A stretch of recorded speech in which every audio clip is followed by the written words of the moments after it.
am back from my leg treatments, and so we are going to break down the testimony from the Lynlee Renick trial. If you don't know who Lynlee Renick is, I detail the case in this video. You can click this card up at the top right, or you can click the link in the description below. I recommend watching that first to get the backstory for the testimonies we will be breaking down. These testimonies include that of Ashley Shaw, Michael Humphrey, and Lynlee Renick. Then I will give my thoughts on what the judge says to Lynlee. Warning, these testimonies include allegations of SA and R, abbreviated for YouTube. So skip this video if that's not something you are able to hear about. Your mental health is important and comes first. Also, I sped up the testimonies to 1.5 times speed because they were talking so slowly. The video was like 2.5 hours long. If you liked this video, don't forget to leave a like, subscribe, comment. Thank you for the support. Let's begin with Ashley. Back in June of 2017, where were you employed at? Essentia Spa. And who was your boss at that? Lynlee Renick. And do you see her here in court today? I do. She's over there. Could you indicate which of the... The one in the middle of the three women who are sitting over there. Your Honor, would the record reflect that the witness identified the defendant? Record so reflect. Could you tell the jury how it is you knew Lynlee? She was my boss. Well, how did you guys know? We worked together prior at another spa. And when did the spa you were working at employed by her, that was the name of that spa? Essentia Spa. And where was that located at? Columbia, Missouri. And when did that business open? I believe May of 2016. And what were your jobs at that spa? I was a spa manager and front desk receptionist. You weren't one of the clinicians, I guess? Right. I helped with business operations. The books, if you will? Yes. Okay. And prior to that date, how long had you known Lynlee? A couple years, I think. And I'm asking, Rachel Hunt, did you know that individual? Not before I started working there, no. Not before you started at? Essentia Spa. I met her at Essentia Spa. Okay. But you did know her? Yes, through the spa, yes. And who was Rachel Hunt? She was a friend of mine and a coworker. Okay. And ultimately, I think the two of you began to look together? She was a roommate of mine, yes, yeah. Okay. Now, you mentioned that you worked for Lynlee. Did the two of you at work or discuss some of your personal issues, life, things of that nature? We did, yes. And was Lynlee married when you knew her? Yes. And who was her husband? Ben Renick. And did they have kids? Yes. Do you remember? But they were young kids? Yeah. And at some point in time, did you and Lynlee begin speaking at some time about Lynlee's marriage? Yes. And who or how is it that you began speaking with Lynlee about, I guess, the state of her marriage? She would start making comments about, they would get in arguments or just little fights that they got in was how it started. I'm sorry? Like little arguments they would get in or different disputes or things that was going on at home is kind of where it started out. Just kind of, sometimes a little bit of just common things. A lot of people have complaints about their spouses. Yes. During the same time frame, what was the financial status leading up to June of 2017 in the spa? The spa, there wasn't enough money to pay employees or pay a lot of the bills. There's a lot of bill collectors calling and the landlord showing up to collect rent. And as being involved in the books, did you see where some of the problems with the financials were occurring at? Yes. And can you tell the jury where you felt the financials were occurring at? A lot of money was being allocated to advertising, and so that was taking up probably the money that should have been used for other things. And who was handling the advertising for the spa? Eric Bremer. And did you know Eric Bremer at the time? Through the spa, yes. Okay. And were you aware of whether he and Lynlee were engaged in an extramarital affair? Yes. And who told you about that? Lynlee told me about it. And was he also a frequent visitor to the spa for work and pleasure, if you will? Yes, sir. And were you aware during the same time frame of June of 2017, Lynlee engaging or beginning another sexual affair? Yes. And who was that individual? Brandon Blackwell. And do you know when her affair with Brandon began in relationship to Ben's murder? Very shortly beforehand. And then it continued on afterwards? Yes. And when you say very shortly, are we talking days or weeks? I would think weeks, I think. I'm sorry? Weeks, I believe. Okay. And or maybe a week. I'm not sure, I'm sorry. Now we were talking about some of the problems with the business and the marriage. With respect to the marriage, did those I think I described them as common ordinary things sometimes spouses complain about. Did the nature of those complaints that Lynlee addressed to you or talked to you about, did they change? Yes. And can you tell the jury in what manner they changed and how they changed? She came to the spa one morning and said that she had woke up in the middle of the night and he was on top of her inside of her, raping her while she was asleep. And do you remember the date that Ben was murdered? Yes. Okay, and that was June 8th of 2017? Yes. Do you remember the day of the week that was? I don't. No, I'm sorry. Do you remember the day that Lynlee reported this raping occurring? What day that occurred? I don't remember the exact day. Well, it's in relationship to the day he died and was murdered. How far prior to that was it that Lynlee reported that she woke up and he was on top of her raping her? I believe it was a month or maybe a little bit longer than that. So we're talking about a month prior to June 8th? Yes. Okay. It's June 8th, yes. I'm sorry, I keep putting footnote 8 and 17.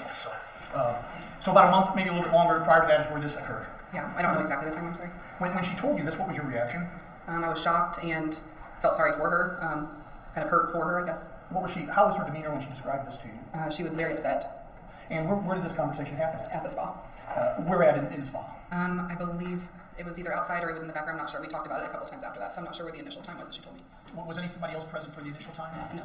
And you said there were a couple other times she talked about this. Yes. Did she talk about additional allegations of sexual abuse, or was it just talking different times about the same event? I believe it was just talking about the event multiple times. Were any people present during these other conversations besides the two of you? I think that Rachel Hunt might have been present for one, but I'm not 100% positive. You're not positive? Yeah. At some point in time, though, you shared this information yourself with Rachel, did you not? Yes. And when you would have these additional conversations, what was Lynlee relating to you in those then? They had talked about it, and Ben was sorry. She said that he was very sorry. She showed a text that he was sorry that it wouldn't happen again, and they were trying to work things out, I guess, or work past it. So, is it fair to say you were told this about this horrible event from Lynlee that, Yes. that apparently occurred, or she says occurred, correct? Yes. And she talked more about it, but she was relating that she and Ben were working through whatever this problem was. Yes. At some point, though, in time, did she just discuss with you divorcing Ben in relationship to this event? Yes. And what did she tell you about that? She said that he had resources to take her kids away, and she didn't have the resources to divorce him, and she was afraid to lose her children. And when she's talking about resources, did she say specifically what, besides the children, those aren't resources, but what? That he had money in an established business that would help him, I guess, with an attorney to take her kids. I'm not. And so she discussed divorce, but she told you that that wasn't an option for her. Right. As a result of those conversations, did she present to you or talk to you about a different manner of handling or resolving her marital issues? Yes. What was that she discussed with you? She said that she didn't really think of any other option, and that she asked if I could help her with murdering him And where were you two at when this occurred? at the spa. Was there anyone else involved in the conversation? Not initially, no. And there might be other people at the spa working, I think, but these are conversations the two of you were having, in private or alone. Yes.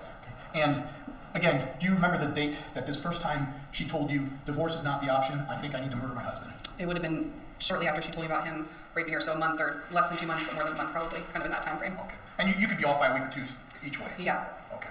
And when she initially said, and again, these conversations that you're initiating with her, or she's initiating them with you? She's initiating them with me. And this idea of murder, is this something she initiated, or is this something you said, hey, what about this? No, she initiated it. This was not your suggestion? No, sir. This was not done at your direction? No, And you did ultimately participate in attempting to kill Ben Renick yourself, did you not? I did. And at whose direction were you helping, or who were you helping do that? Lynlee Renick. And I want to talk about that now, okay? Okay. Tell us how you began. She said you've had this conversation about murdering him. How does that conversation wind up with you two actually attempting to kill Ben Renick? She had gone over a couple different, possibilities, and it didn't really seem like any of those were likely. So she kind of suggested or brought it up that maybe she should poison him.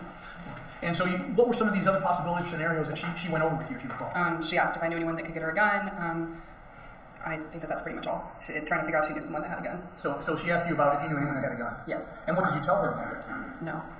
And after she learned that you didn't know anybody that had access to a gun, what was the next subject or idea that Lynlee came up with?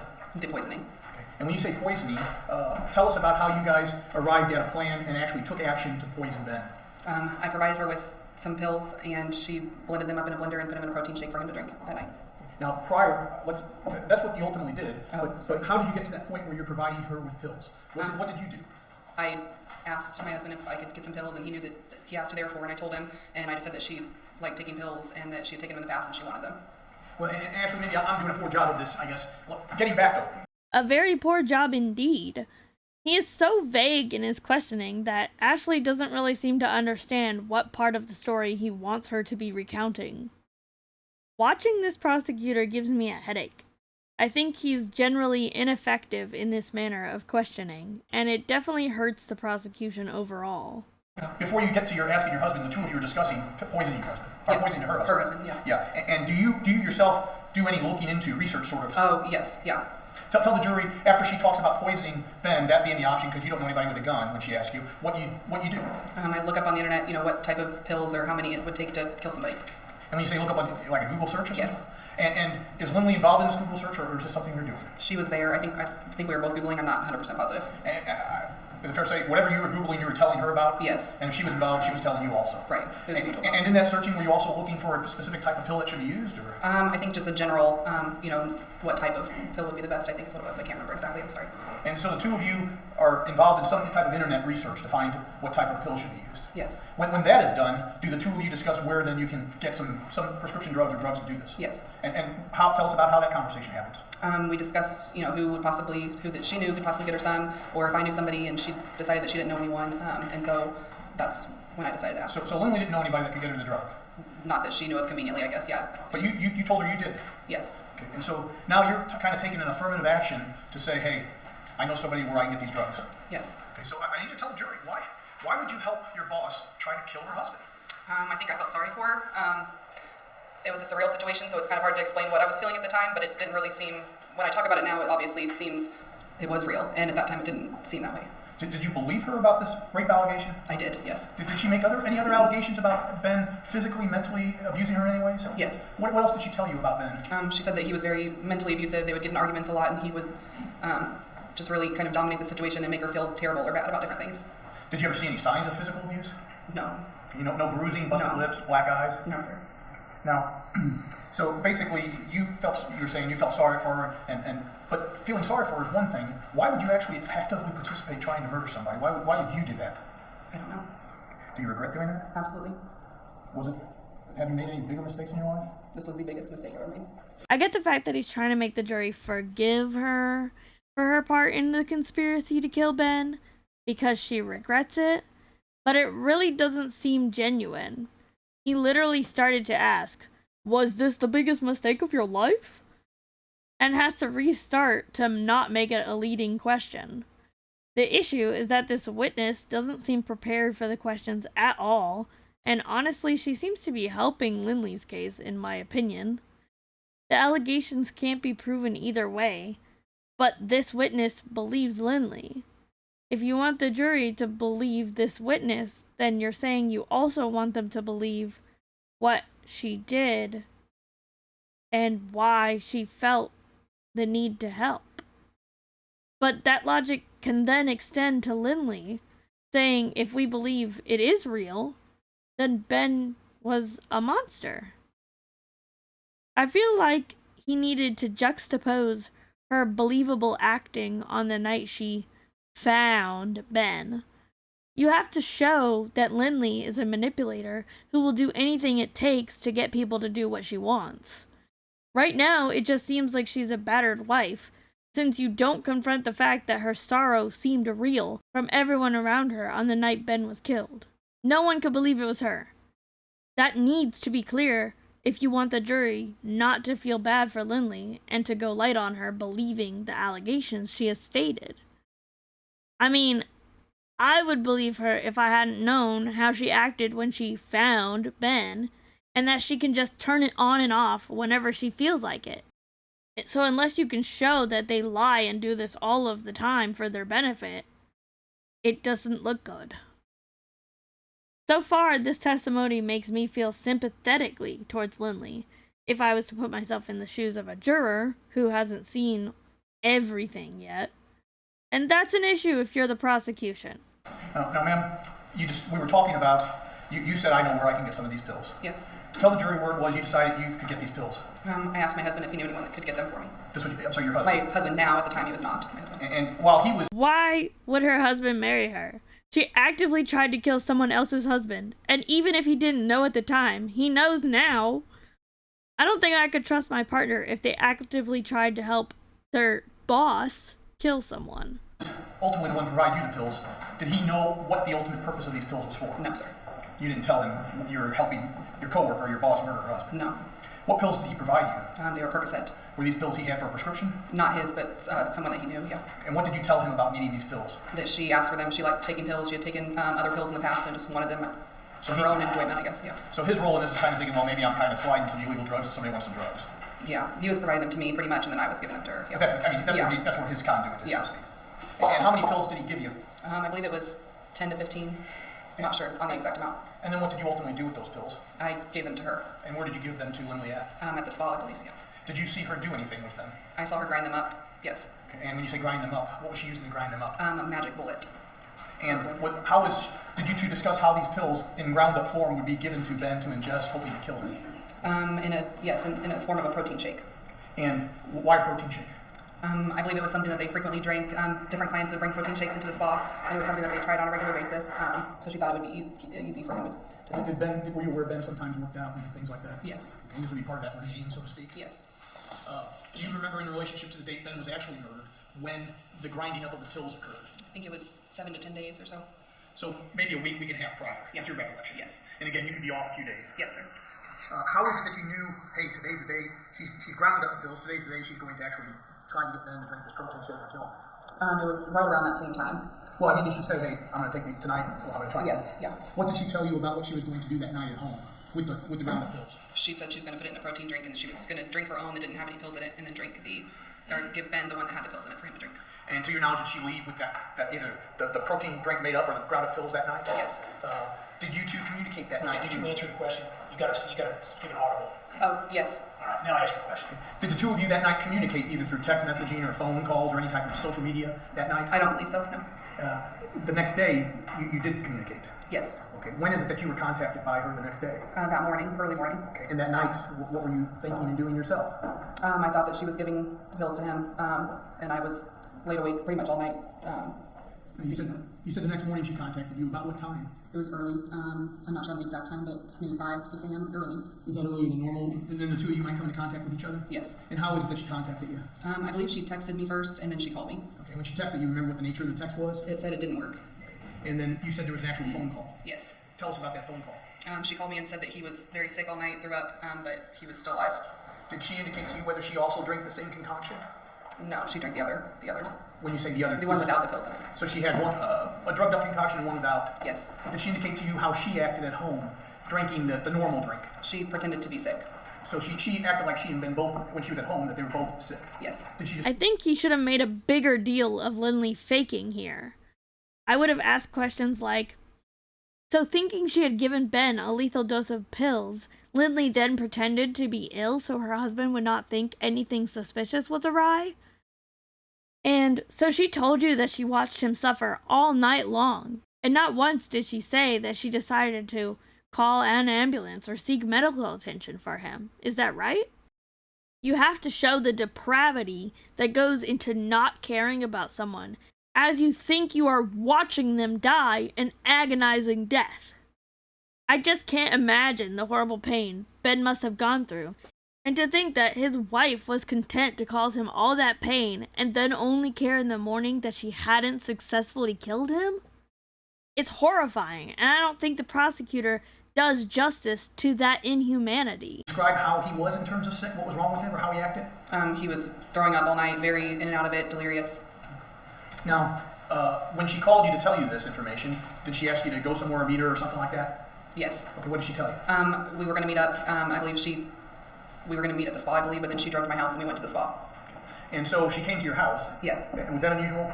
I don't know that she'd ever been there before that, or she had been 1 or 2 times. It wasn't common. And was Rachel at the house? No. Were you guys living together at this time? I think that she was back and forth between where she lived a few hours away, but she was not there. Was Rachel aware from you telling her about this poisoning incident? Not at this time, I don't believe, no. You didn't tell her prior to or that morning? I don't believe so, no. When Lynlee arrived at your house, tell us what happened. I got in my vehicle and she was in hers and we drove to the spa. I mean, basically, you didn't talk about it, she just showed up. Right, yeah, I'm not sure exactly why she came to the house, but we went to the spa and we started talking there. Okay. And at the spa, is this before business starts? Yeah, I don't know if the spa was open that day. Okay. And what did the two of you talk about at the spa that day? Kind of talking about why it didn't work and what I don't know, why it didn't work, I guess is really what the basis of the conversation was. So you're basically trying to figure out what went wrong? Right. And in this conversation, does the conversation turn from what went wrong to some other subject? Yes. And when it turns, what is this new subject? Or well, it's sort of the same subject, isn't it? Yes. But how does the conversation turn to, and what is discussed then? What the next step is. She still wanted him killed, and so what could she do next to make sure that happened? So basically, you guys discuss, hey, the poisoning didn't work, and she's wanting to know and talk to you about how can I kill my husband still. Yes. And she's not put it out of her mind, hey, that didn't work, I think I'm going to divorce him, or I'm going to live with this wife, or whatever. She's still wanting to kill. Yes. What conversation does she have with you at this time about the next method or manner or plan to kill Ben Renick? She brought up her ex-boyfriend. And who is this ex-boyfriend? Michael Humphrey. And do you, prior to this date, had you ever heard that name before? Possibly just talking about ex-boyfriends, not very often or at all. You don't recall the name being significant? Not specifically, no. And so you may not have ever heard about, but if you did, it was just the two of you guys. I don't mean to sound like a male chauvinist pig here. Bruh, you don't need to say that. Firstly, she already answered your question, and secondly, you're just making it harder for the jury to remember since you are rambling on and on. Girl talking about ex-boyfriends kind of thing. Right. And so it would have been nothing significant that you would have known about him other than that. Right. What did she tell you about Michael Humphrey being her ex-boyfriend and why he might be somebody she should seek out to murder her husband Ben? She said that he had a prior record of being in trouble, and so she thought maybe he would know someone or hung out with people that had records of being in trouble or, a history, so she thought maybe he would help her. Did she tell you what kind of trouble he'd been in prior? I don't know. Did she have other thoughts besides this ex-boyfriend, or was it just a matter of trying to figure out who in her life could help her, and this is somebody she came up with? Yes, that's correct. It was Trying to somebody figure out, yeah. After she came up with thinking about her ex-boyfriend, did she tell you when she last had contact with this guy? Yes, it had been Did she several say that? years. I'm sorry? Several years prior. And she hadn't had any contact in that time since? Not that I know of. No, I think it was before her and Ben got married. What did she tell you you guys should now do to try to get Michael Humphrey involved in killing Ben Renick for Lynlee? We had to find him first. And tell us what steps you took, you or Lynlee or both of you together, to figure out where Michael Humphrey might be at. We searched him on the internet, and then we found an address that was listed. And where was that address where was that at? In Holt Summit, Missouri. And where's Holt Summit in relationship to where we're at right now, Columbia, where the spa is at? In the middle, or close to Jeff City. So it's 25, 30 minutes south of here. Yes. Basically, Jeff City south of the Missouri River, Holt Summit is a small town just north of the river. Yes. And that day, the day after you helped poison her husband with these pills, is the day you began seeking out Michael Humphrey. Yes, it is. After finding an address for him in Holt Summit, what did the two of you actually do? We drove to the address. And did you have any luck locating Michael Humphrey at the address? Not at that time. Where did you go next? We went to Best Buy because that's where he worked when she had spoken with him last. Did she describe to you what he did for Best Buy? Yes, he installed audio equipment. He installed audio equipment? Yeah, worked on audio equipment. And did you guys go to Best Buy? Yes. And what did you learn there? That he hadn't worked there in quite a while. And I didn't ask you, where's Best Buy at? In Jeff City. So basically, you go to Holt Summit, he's not at the address you have. You cross the river to Jeff City, go to the store, he's not there anymore. He doesn't work there anymore. They don't know where he's at. Right. Where did you guys go next? Back to his house. Back to his house? To Michael's house, yes. Or to the address, yeah. Yeah, in Holt Summit? Yes. And this time, on this occasion, when you were back there this time, did you have any luck finding Michael Humphrey? Yes. And where was he at when you got back to this address? He was in his car, or sitting outside with the door open by his car. So he's sitting outside the residence, in the car with the door open? Yes. And was this did you learn this was his car? Yes. And do you remember what kind of car it was? I don't. It was an older sports car, dark colored. But we're talking a small car, not a big Lincoln Continental or a truck or SUV. It's a smaller car. Yeah. And His questions are so long. Just say, was it a small car or was it a truck? But he says so much more than he needs to, and it's distracting. tell us what then transpires when you and Lynlee get there and find Michael Humphrey outside the house. She got out of the car and went over and talked to him for a few minutes. And where were you at? Inside my car. Could you hear what they were talking about? No. Okay, so she gets over there, and were you able to see his reaction to seeing Lynlee? He was a little confused. Kind of when we drove up, I could see that he recognized her, but he was confused on why she was there. Or I assume confused on why she was there. He had a confused look for whatever reason. Right, yes. But to your knowledge, they hadn't met or seen or talked in several years. Not to my knowledge. And so that might be one reason to explain why he was confused. Yes. After they talked a little bit where you couldn't hear them, what happened next with the three of you? We went inside his house. And you say we, all three of you? The three of us, yes. Okay. Was anybody else inside there when you got in there? Not that I know of. Tell the jury what occurred inside the house. She explained to him that she had tried to poison him and it didn't work. And so she asked him, why he thought it didn't work. And before this, they kind of just talked and caught up a little bit about life. And then that's when she intersected into why she was there. Yeah, I mean, you didn't just go in there and say, hey, I tried to kill my poison, I tried to poison my husband, I need help. She had some small talk. Yeah. So they're like catching up, hey, how you been, that kind of thing? Yes, yeah. Did she tell him about the spot? Running the spot? Yes, he already knew. Okay. Yeah. And then at some point there, after the small talk sort of ends, the conversation turns to what had just happened the night before. Yes. And again, can you tell the jury, as best you can recall, specifically what Lynlee Renick said to Michael Humphrey in your presence? She told him it didn't work and she wanted to know why, so they discussed that, and then she asked him if he could help her. He asked why she wanted to kill her husband, and so she explained that he was raping her in the night and that they were having a lot of troubles, and then that's when she asked him if he could help her. I'm sorry? That's when she asked him if he could help her. And what exactly did she ask? Did she ask him to do something, or did she just say, can you help? If he knew anyone that could help her, or if he knew someone that could kill Ben, or knew of a way that she could do it. And what was his reaction to that? He was shocked by the whole situation, I think, and then he said that he would think about it. And did Lynlee during that time frame ever promise him anything? No, not that I know of. I mean, say, hey, if you do this for me, I'll give you this or that, or did you? No, not that I heard. Okay. And while this conversation is going on, are you engaged in the conversation or actively participating, or are you just sitting there? I'm kind of just sitting there, maybe engaged a couple of times, but pretty much just kind of sitting there listening. I mean, this is Lynlee's ball to play with, so to speak. Right, and she knew him, and She's the one driving the train. Yeah. Objection, Your Honor, leading. Don't leave your witness. I'll withdraw judgment. Withdraw. Who's in charge of this operation? Lynlee. Okay. And so how long do you guys think you were down there that entire day before you left?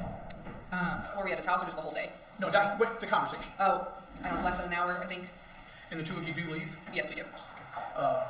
Where did the two of you go to? To the spa, and then each of us went home. Okay. And so you go back to the spa. Do you remember anything about the conversation afterwards with Lynlee? Yeah, she just talked about how she hoped that he knew someone that could help her, that he would be able to help her, and that she hoped that this would work out, this plan would work out. When, again, you think this was, if the poisoning attempt to murder was 7 to 10 days before? And this is the next day after that? Yes. Before, it took 7 to 10 days before Ben was actually murdered. Okay, so we're 7 to 10 days before. When is the next time that you were engaged in this conspiracy to kill Ben Renick? What happens next to involve you? Michael came to the spa, I believe was the next one. Okay, and again, in relationship to the day meeting him at the trailer, when was that? Were we talking a day, 2 days, 3 days, a week, as best you recall? I'm not sure, a day or two. It wasn't very long after that. So within a couple of days is fair? Yes. Okay. He comes to the spa, right? Yes. How is it that you knew he was coming, or did you know he was coming to the spa? Yes, she told me that he was coming. Okay. And when did she tell you that? I believe it was that morning. I can't remember exactly. Did she tell you why he was coming to the spa that day? Yes, they were going to discuss further plans about what she asked him to do. And did you see him actually come? Is this just she told you this? Yeah, he came. And he got there. Did you see what he was driving that day? I don't know that I saw his car that day. And when he got there, can you describe where he went in the spa? Yeah, I took him to the back where we take clients. He was coming to get a massage, is what she put him on the books, like he was getting a massage. So I took him to the back like we always did clients. And So when he came in, you greeted him like a client. yes, sir. A client, I assume that you at least sort of knew, not a brand new client, because you met him already. Yeah. What does it matter if she treated him like a regular client or a new client? This testimony is just setting up how the conspiracy of the murder actually took place. So there's not much for me to comment on besides the fact that some of the questions are so unimportant and just take away from the direct and clear explanation the prosecution should want the jury to hear. So he goes in back, and she and Michael are in this room, a private room where massage and spa activity is conducted. Yes. Are you present in that room? No. So you don't know what physically happens or is talked about between the two of them? Not personally, no. Well, I didn't witness it. you were later told, correct? Yes. I'm sorry, but you weren't in there to hear it yourself. Correct. Objection, Your Honor, meeting. Well, okay. Sustained. Don't leave your witness. Were you present during that conversation? No. How long was Michael Humphrey back there, if you recall? The time slot was for an hour, 50-minute massage, so it was about 50 minutes to an hour. Did you see him leave? Yes, I did. Did you have any conversation with him other than maybe see a kind of thing? No. Did you and Lynlee then discuss anything about this conspiracy after Michael Humphrey left the spa? Yes. When did you discuss it? I believe it was right after, the same day, And where did this happen at? at the spa. Okay, and I mean, was anybody else involved in the conversation? I can't remember at that point, I'm not sure. And during any of these conversations, who might have been if they were involved? Rachel Hunt. I can't remember when she became a part of the conversation. And let's be clear here, you were actively, you acknowledge now, you were actively engaged in this Your Honor, conspiracy. this is a leading question. Don't leave your witness. Sustained. Were you actively engaged in the conspiracy to kill a man? Yes. Was Rachel, to the extent you knew of her involvement? No. Now, what did Lynlee tell you after Michael left about what they discussed in that room for about 50 minutes? She said that he had a family member that had ties to a group of people that would possibly kill Ben. And did she give this group of people a name? She called them the Mexican Mafia, that's what she called them. Okay, and this is what Lynlee is telling you happened, but you don't know do you know whether this is actually occurred or not? No, I'm sorry, I don't. What does she tell you in addition to that information? That she would have to have money to pay them. And did she discuss with you the amount of money?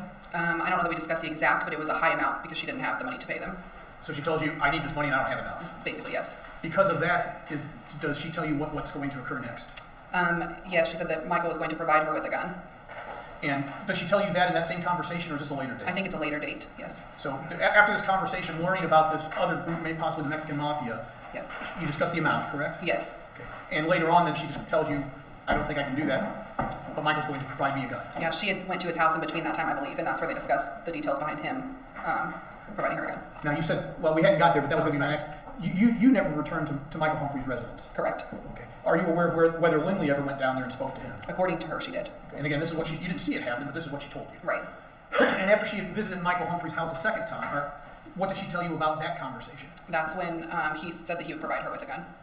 And this second visit to Michael Humphrey's home, this would have been after the massage, correct? Yes. Yeah. When after? Are we talking a day or two? Or? Yes, very shortly after. Because we're talking about 7 to 10 day time period to begin Right. with, correct? I think it would have been the next day. It would have been right around that same. He would have came to the spa, and I think it was the next day.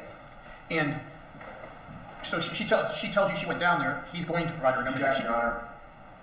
If Mr. Zola wants to testify, he should have to take that. Yeah, no, but I don't know about that. Overruled on that. Ask your question, counsel. I think I was asking you, ma'am, that she tells you he's going to provide her a gun. What does she tell you, if anything, about having Ben actually provided a gun? Does she discuss that with you?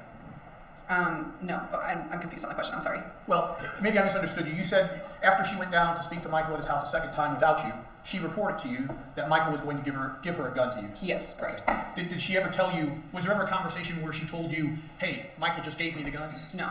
So to your knowledge, how is this gun going to get involved in this conspiracy to murder Ben? They were going to go together. Well, and tell the jury how that, again, you discussed with Lynlee, did you not, this plan? Yes. You never discussed it with Michael again, did you? No, sir. What plan did Lynlee report to you, having come up with Michael, to kill her husband? That they were going to, I think it was originally going to happen in the morning, and they were going to meet up, I believe, and then go to the facility, his business, and kill him there. It kind of changed a little bit throughout the process. When did she tell you this plan in relationship to the time she went down to Michael and Michael told her Michael's going to get her a gun? Very shortly after. The next day. And when does she tell you when they're actually going to go out and do it? It was supposed to be, I think, the next day or right after that, yes. But did it get delayed? Yes. Why did it get delayed? Michael had car troubles. And so finally a day is actually decided upon, and it actually occurs, correct? Correct. And that's June 8th, 2017. Yes. Okay. And again, this is a conversation you had with Lynlee, but tell the jury on June 8th, 2017, what is going to occur so that she can successfully kill her husband, Ben. Michael was going to come to the spot, and they were going to go together to her house, his business, to kill him at home, or at work. So and where is his work, Ben's work? It's right, from what I understood, it was right by their house, same area.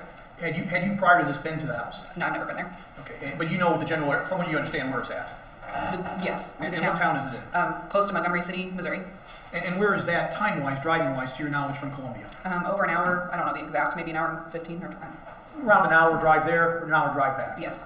And so is there a time that this is supposed to happen? You know, morning, afternoon, or night? It was supposed to happen in the morning. And we'll talk about what actually happened, but it was supposed to be in the morning? Yes. That night, did Lynlee have some sort of plans with Ben that were supposed to occur, presuming he wasn't actually getting murdered that day? Yes. What was the plan with respect to that? They were going on a date night. And was there going to be somebody involved in the date night with respect to the kids? They were having a babysitter. Did you know who that babysitter was? No. And why was this date night was this date night part of the plan? Yes, it was, yeah. And how was it part of the plan according to Lynlee? She needed a reason, I'm not sure exactly how it fit into the plan, but she needed a reason for her to text him and say that she wasn't going to be able to make it, she wasn't feeling good, so to cancel the date night is kind of how. So there's going to be a date night that she wants to use, during the day she wants to tell him I'm not feeling good, we can cancel date night. Yes. Are the kids in school or at a daycare at this point? At a school that I believe school. Do you remember what school that was? It was a private school of some sort around that area, I'm not sure the name. And was the fact that these kids were in school going to be part of this plan? Yes. And tell the jury, according to Lynlee, what role her kids were going to play in the murder of her husband. Lynlee was supposed to pick the kids up, but she was going to text Ben that she wasn't feeling well, so then he was supposed to go pick the kids up. And why was that part of the plan if he was supposed to go pick up the kids? Because she needed a reason for the school to call her and tell her that he didn't show up. And why wouldn't he pick up the kids? Because he wouldn't be alive anymore. So he was supposed to pick up the kids, but when he gets killed, he can't. The school's going to call her at the spa and say, hey, Ben never picked up the kids. Correct. And she's going to have what? Objection, Your Honor. Leaving. Objection to the overruled. And she was going to have what by being at the spa? An alibi, I guess, or, yeah. Alibi. That's a good word for it. What about you? Were you going to have a role while they were gone? Were you going to play some sort of role in this murder? She asked me to text Ben from her phone and say that she wasn't feeling well. And did you text Ben from the phone and say that? No. Why not? I got scared to text from her phone at all. You did communicate one time, did you not, with Ben in this manner? Yes, on the computer. And how on the computer did you communicate with Ben this one time? Her Facebook. She logged into her Facebook and it was up. And so they would use some sort of messenger app on Facebook? Yes. And when in relationship to her being at the spa or not at the spa, did you send this message? It was right when it wasn't long after she left. And she being left, she left with who? With Michael, Humphrey. And what did you use her Facebook account to message to Ben's account? Just said, I'm not feeling well, I'm going to lay down, I think is what I said. Can you pick the kids up from school? And that was, when we see that in some records, that would have been you actually doing that as a participant in this conspiracy. Yes. What about you and Rachel? While they were committing this crime, Lynlee and Michael, use the term alibi, were you worried about having an alibi? Yes. Can you tell the jury what you and Rachel did, or were planning to do, that day to establish an alibi for yourselves? We went to the bank and to the gas station or the convenience store that was down the street from where we worked. And why go into the bank or the convenience store? Why would that be an alibi for the two of you? We wanted to make sure that we were on camera in Columbia. These places might have a camera. We figured that a bank would have a camera, definitely. Now, let's talk about that. That was sort of the plan, correct? Yes. Let's talk about the day. That morning at the spa, what happens at the spa? Michael has car trouble, and so he doesn't come at the beginning like he originally thought he was going to. And how do you know Michael's having car trouble? Lynlee told us. And are you aware of how she knows Michael's having car trouble? They were communicating through calls or texts. I'm not sure which, but over the phone. And so things are getting delayed. Yes. And what is your emotional state that day? Nervous, uneasy. Were you noticeably nervous? Yes. And what about Rachel? Did you notice anything about her? I believe she was nervous too. Yeah, I feel like the energy was really nervous. And do you finally find out in some manner that Michael is actually on his way? Yes. And what time of day is that, do you believe, that you finally find out he's on his way? Not that he's there, but he may be on his way. It's in the afternoon. So instead of getting this done in the morning, it's now in the afternoon. Yes. And do you actually see Michael arrive at the spa? Yes. Well, no, I see his car, or the car that I had seen previous. Where are you at when you see the car? At the front of the spa, inside. Okay, so his car arrives, but he doesn't come into the spa. Right. And are you able to actually see him in the car, or is it just what you believe to be his car? Just what I believe to be his car. Is there any interaction in between you, Rachel, and Lynlee at this point in time? She grabs a little bag and then says she'll be back. And when you say she grabs a little bag, can you describe what this little bag is? It was a little, like a clutch bag. I think it was like an Ipsy bag that was small that you could carry like makeup in, or it was about this big. So, I mean, you're holding your hands up. Would that be about Yes, sir. 4 inches by 6? Yes. What about width of this clutch bag? It was very thin, just a little zipper. Kind of just to carry, like a couple little things. Do you notice anything about Lynlee's appearance or how she's dressed? Yes. And tell the jury about that. She had on a hoodie and leggings and tennis shoes. And was that any way unusual? Well, it was summer, but she wore leggings a lot. I don't know, unusual, but it was hot. Did she wear a lot of hoodies during the summer? No. And with respect to the hoodie, I mean, when I say hoodie, I think of a sweatshirt that's got like a little head thing. You can cover your head. Correct. Does she have it up where her appearance would be partly obscured? Yes, she put the hood up as she was walking out the door. And do you recall about what time of day it was that she left the spa? It was afternoon, 2 to 3, somewhere around that time frame. I'm not sure on the exact time. And after she leaves, what do you and Rachel, does she leave anything behind? Her phone. And when her phone, did she tell you there was going to be a reason she was going to leave that phone behind? She wanted us to text on her phone to them. Had she ever let you text on her phone clients? Not that I remember, no. Had she ever left her phone behind for a significant period of time? She would leave it up at the front when she was in massages, but it was always locked. Or I believe it was locked. I don't know. I didn't look at it. So they leave around 2 to 3. You said somewhere in that window. Yes. You weren't watching the car. No. And you said earlier you think it's about an hour 15 into Montgomery County. Yes. Okay. When approximately, if they left between 2 and 3, when approximately do you think or recall them? Well, did they come back? They did. Okay. And how long were they gone, if you recall? I believe they got back a little before 5, or around 5 o'clock. Okay. So they leave sometime between 2 and 3 and get back sometime around 5 o'clock is your recollection? Yes. So that would be a 2 to 3 hour window possibly. Yes. While they're gone, what do you and Rachel do? We go to the bank and then we go to the convenience store. Just like you talked about earlier? Yes. Yeah. And do you do anything else yourself? And I had sent the message to Ben. That's when I had sent the message to him. Was right after she left. This was the message you described earlier using the computer? Yes, sir. Saying, I'm not feeling well, please pick up the kids, kind of? Yeah. Yes. And at whose direction did you send that? Lynlee. When they arrive, where are you at when you first realize that Lynlee is back? I was at the front. Okay. And how is it that you're aware she's back? She came in the door, the front door. She walked in. And can you describe whether her appearance in terms of what she's dressed, how she's dressed, is that the same or different than when she left? It was the same, except for I don't believe that her hood was up this time. And do you recall whether she's carrying anything when she comes in? No, I don't remember. I don't think so. And when she comes in, can you describe what her demeanor is like? She was really in a rush. She runs in the spa, or not runs, she walks quickly through the spa and says, follow me to the back, and she walks to the back of the spa. So she comes in walking quickly? Yes. And heads to the back of the spa? Yes. What is in that back area of the spa? There's a shower. It's called a Vichy shower. And I forgot to ask you this, I think. Who else besides you and Rachel were present that day at the spa? There was another worker there as well earlier in the day. I don't know what time she left. Okay. And what about clients? There was a couple clients there for the other coworker, and then Lynlee was supposed to have clients, but she canceled their appointments. So when the clients of this other worker were done in the morning, they left? Yeah, and that worker left? Yes. Okay, and then any clients of Lynlee's had been canceled? Correct. So Lynlee goes back there and she tells you to do what? To give her a shower. Okay. Where's Rachel at? She's in the back break room. Okay. Well, was she in the back break room when Lynlee got in there? I don't know. I don't think so. I think she walked back right when she saw her start to walk in. Do you recall Lynlee giving her some direction? I don't know. Do you recall anybody telling her to go in the break room? Yeah, she went back there so that way Michael wouldn't see her if he was in the building. Yes. Well, and that's what I'm asking is, who said that? Go back there so Michael doesn't see you. I believe it was Lynlee. Well, did you say it? No. Okay. So if it's just you and Lynlee and Rachel, Yeah. it would have been Lynlee saying to Rachel, go in that room so Michael doesn't see you. Yeah. And you two go back in the shower area. What's the shower area? It's called a wet room, is what it is. Wet It's room? like I apologize. it's like a tile room that you give scrubs. Lay down shower. It's a lay down shower. And when you get back there with Lynlee, what does she tell you or ask you to do? To scrub her off and shower her. Does she tell us what happens? I mean, what you see her do? She took off her clothes and she got on the Vichy shower and she asked me to scrub her body and her hands really well and she washed her whole body. And where were her clothes at when this process started? They were in the room where we were. Okay. She put them in a pile. There was a little counter. Now, as you're doing this, does somebody come back into that area? Yes. Who? Michael. And when he comes back there, can you tell us what conversation occurs between Michael, Lynlee, and you if you're involved? Yes, he walks in and he says, "Does she know? Or did you tell her?" And Lynlee said, "No, she doesn't know." And then he quickly left right after that. And when he's asking, does she know, who is he referring to? To me. And so he asks Lynlee if you know, and she says she doesn't. Right, correct. And then he leaves. Yes. What is his attitude or demeanor like? He was very nervous, ready to get out of there, kind of come out and very well so, but it seemed out of the ordinary, very rushed. And he in fact leaves. To my knowledge, he left. Yeah, he wasn't in the spot with them. So. Now, let me ask you this: during this entire time frame we've been talking about, did you ever see either one of them as a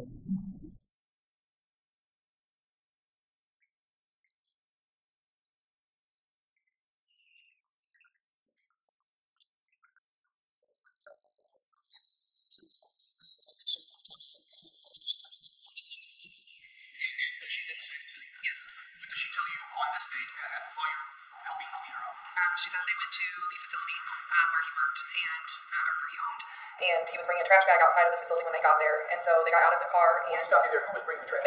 Ben was bringing a trash bag out of the snake facility, and so they got out of the car and he looked very confused as to why his wife was there, I guess, with somebody else, and she said she would take the bag to the trash. She had a friend that wanted to look at snakes, and so Ben took Michael inside of the facility, and that's where at that time she told me that Michael killed him inside of the facility. Did she tell you on this occasion any steps that were taken to cover up what had occurred inside there? She said that they picked up the cases of the bullets. They picked up something to do with the bullets? Yes. And did she say who picked them up? I believe they both picked them up, yeah. What did she tell you happened afterwards? She said that they didn't get all of them picked up, and there were some in the facility, and so they were trying to find them, and then they left and came back to the spot. And again, I think you said they got back sometime right around 5. Yes. Did she also get to you and tell you about something? Yes. What did she tell you about the gas situation? She said on the way to the snake facility, on the way to where she lived, that he didn't have gas in his car, so they had to stop, and she used her debit card to pay for his gas.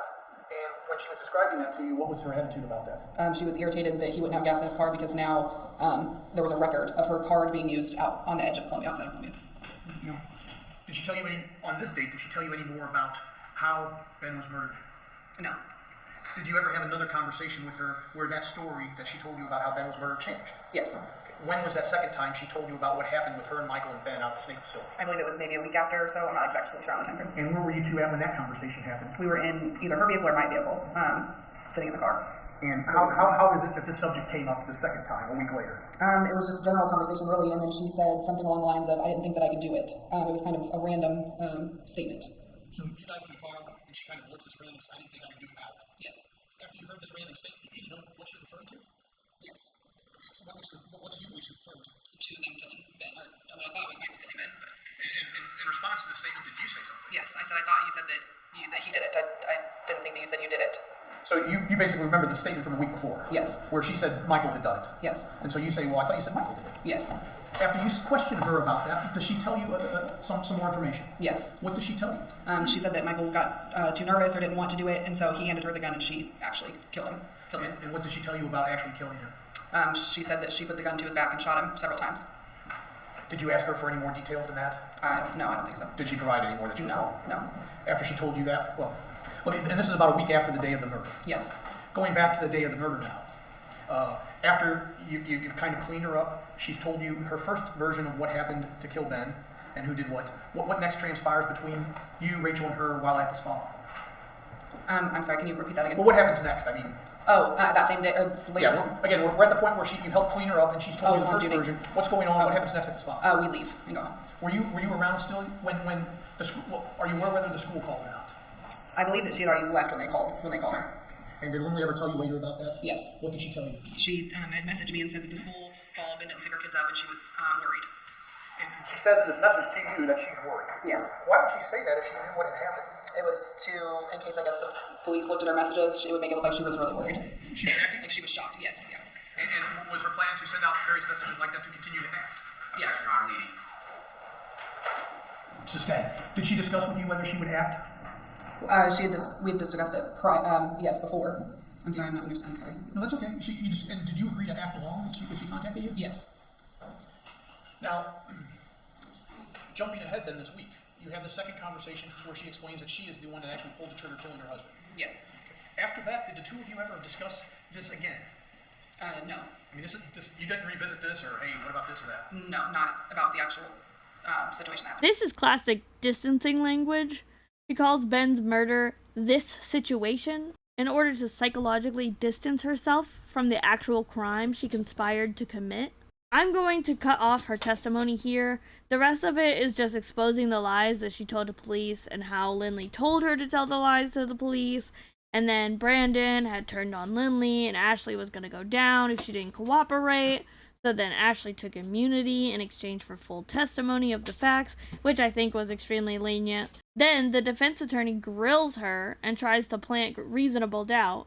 But I cut that out because it's not really testimony about the case, and the video is already going to be long. But I do think that the defense does a good job at hammering reasonable doubt into everything. They grill everyone. Now we're going to listen to Michael's testimony. I cut out the part where the prosecutor establishes that Michael and Lynlee know each other and have shot guns together. I'm just putting in the testimony of the events involving Ben's murder because that's what really matters. Leading up to that, roughly 2 weeks, whatever it was.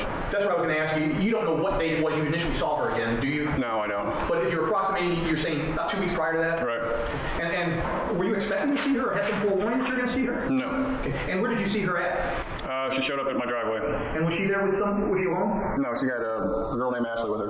Had you ever met that girl before? No. And do you know that girl's full name now? I do actually show up, yeah. When they got there, what was your reaction to seeing this girlfriend of yours for the first time in 6-7 years? Definitely caught off guard, yep. I'm sorry? Definitely caught off guard. I assume you're kind of surprised? Yeah. Okay. And when you saw her, tell us what happened, what interaction the three of you had at that point in time. Initially, she just kind of came up and started casually talking about her friend wanting some audio equipment done. And then after that, she asked if we could go inside and talk. At that point, she brought up that... Well, let me stop you there, okay? Where were you at when you first saw her? In my car in the driveway. So you're outside the car? Right. And do both of them come up and talk to you about this, or are they separated? So No, her friend stayed back in the car. So this initial conversation about the friend needing audio equipment is just you and Lynlee. Right. And after kind of, hey, good to see you, whatever, this little bit of conversation, you said you went inside to your house, correct? Correct. And who all went inside? All three of us. And when you got inside, can you again now tell us what kind of transpired in terms of the conversation between you and Lynlee? They had told me that they had tried to give him a shake that had pills in it, and she also said that she was... Well, let me stop you there. I'm not trying to be difficult, but you said they. Were both of them speaking at this point in time? Or is that just kind of the way you... I'm just grouping them because they're there together. Yeah, who is doing the talking? Lynlee. And from the two of them, when they're talking about the situation with them, who is leading the conversation? Lynlee. And so when you say they, it's just sort of how we talk, correct? Right. But to be accurate, it was Lynlee. Correct. So she tells you they had done what I just did it myself. Yeah. Lynlee tells you what had she just done, or recently done to her husband? About the shake. I'm sorry, I'm having a hard time hearing part of it. About the shake with the pills in it. And that they were trying to find somebody to shoot him. And when you heard this from your girlfriend after all these years, what was your reaction? Initially, I thought she was just exaggerating some, Did you respond? I told him that was crazy. That was, At some point during this conversation, did Lynlee ever explain to you or give you a reason why she tried to kill her husband and why she was now seeking out somebody to shoot him? She said that there was different physical and sexual abuse going on, like raping and, Did she go into detail with you? A little bit, yeah. What did she tell you? One thing was that he had climbed on top of her and forced himself on her in the middle of the night. Another one was that she woke up to fingers. I don't know how you guys want to. And I know it's unpleasant. We don't know, but go ahead and use her exact words if you remember. To her being fingered, and she was trying to say no to it. Did she describe any other physical or emotional abuse during this conversation? Just that they would have different fights around the kids that would kind of turn physical-ish. Push shove kind of. And as a result of being there, did they say that we're not only looking for somebody to shoot him, but did they ask something specific of you? Not at that time. They just was generalizing that they wanted to try to find somebody to shoot him. And did you give them any advice with respect to that? I told him I was not going to be a part of that. And did the conversation about killing Ben end after you told them that? We basically small chatted after that, yeah. Well, the conversation about the conspiracy to kill, and when you got the chit-chat. Right. Kind of catching up on old times. Exactly. Do the two of them eventually leave? Yes. Prior to them leaving, did Lynlee mention to you anything about the spa? She said to come up and get a massage at some point. We exchanged some numbers, and yeah, then they left. Honestly, I believe more of what Ashley says in comparison to what he said. I think he probably did say he will think about it. I think he did end up considering and then ended up helping her because of the allegations she told him. Did you, after this date, actually go up there for a massage? It was go up there and go for a massage? About 2 or 3 days later, yeah. And in addition to going up for the massage, had you been thinking about Lynlee's situation? Yeah. And what did you decide on your, well, did you discuss this with anybody at that point in time, or did you make some decisions on your own? I just made a decision. Whenever I went up there to go get a massage that 2 or 3 days later, whatever it was, I actually took her my gun.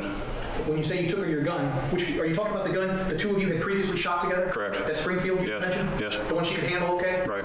Why did you want to take that gun to her on that occasion? From what she was describing to me, I thought she could use it in a case of, like, if she only had that option left, it'd be self-defense. Because she said she couldn't leave there, so. So you go up there with the gun. Yep. Does the gun have ammo with it? It does. It's loaded. Okay. And so when you say it's loaded, it's got a magazine full of ammunition and a magazine in it. Correct. Is a round chamber in it. Yes. So all you got to do is go bang. You got it. And when you get there, where is this gun at with respect to your person? Where's it at? I had a pair, I think it was cargo shorts on, and then put them down in the side pocket of the cargo shorts. It was concealed? Yes. And when you got there, tell us what happened that day. She checked me in for, I guess Ashley, was at the front desk, checked me in for a massage. Took me back there. Lynlee comes in there to do the massage or whatever, and then talk for a second. I give her that, explain to her that in the case of self-defense, this is, and for as long as you need it, you can have it. And she said at that point she didn't know if she could do something like that. Put it up on top of there. I did get a full body, or upper body massage rather, and that was pretty much that day. So when you get there, make sure I understand. Ashley kind of checks you in like a bookkeeping thing. Right. You never paid, correct? Correct. This was on the house, so to speak. Right. You go back to the room, and you and Lynlee are back there together for yourselves. Right. And you got an upper body massage. Correct. But putting aside all the legitimate, if you will, Objection not leading. This is the fourth or fifth question that's leading. I got to hear the full question. Putting aside the legitimate spa activity that we just talked about, tell us how you gave the gun how you handled handing off the gun to Lynlee. What we discussed. There's your question. You got an objection? Yes, Your Honor. What is it? Leading. Overruled. You wanted to repeat it, or you got that? I think I got what he's asking. Okay, answer it. Yikes, the judge is so angry. Basically, I handed it to her directly. She put it on the countertop inside the room. Is that what you're asking, I guess? Yes. So you hand it to her, and she takes it and puts it on the counter. Right. And what do you tell her about why you brought that gun? I told her that in the case of self-defense, that nobody should have to go through what she described to me. And This is why I believe he participated, and why Ashley did as well. SA is horrendous, so if we believe someone is a perpetrator of it, we view them as less human. That's fair to a certain extent, but we have no idea if Lynlee made it up to manipulate others or if it was true, and that's a scary, ambiguous thing. It feels like a landmine to even talk about this, but there are very few evil people who will lie about heinous things in order to manipulate other people into helping them do awful things to the alleged perpetrator. The most recent example being Amber Heard and Johnny Depp.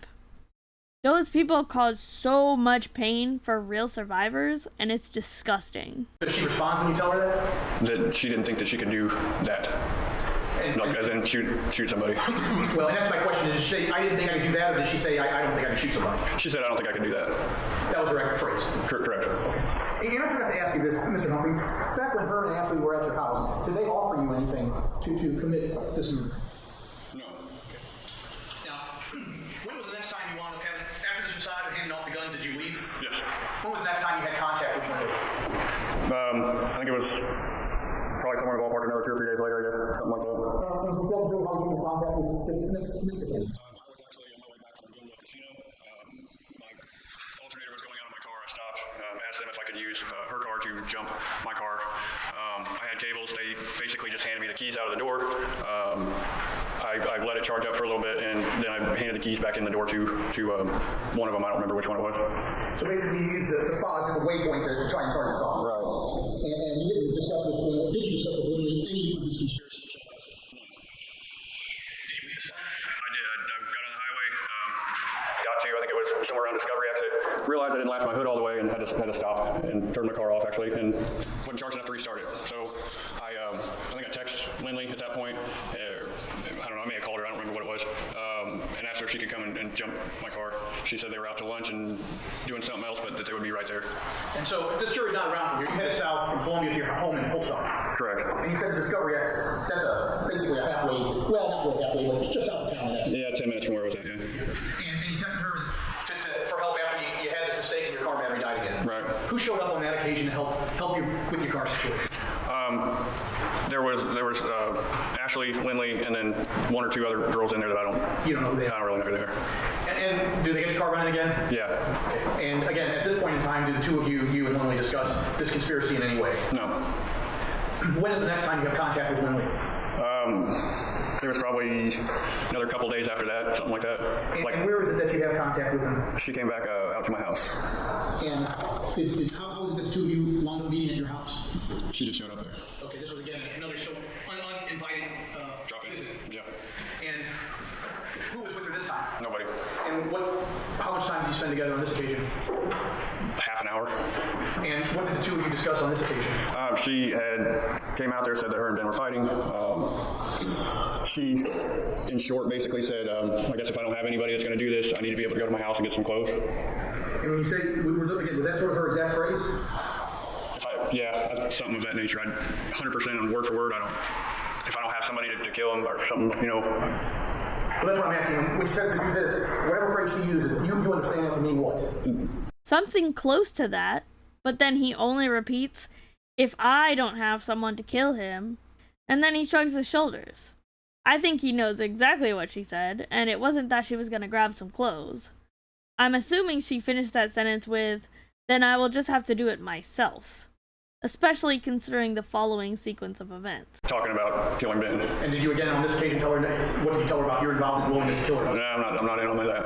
And during this occasion, did she offer you something in terms of if you would do so? She said something, and again, word for word verbatim, but it was something of the effect of, I'll make it worth your time.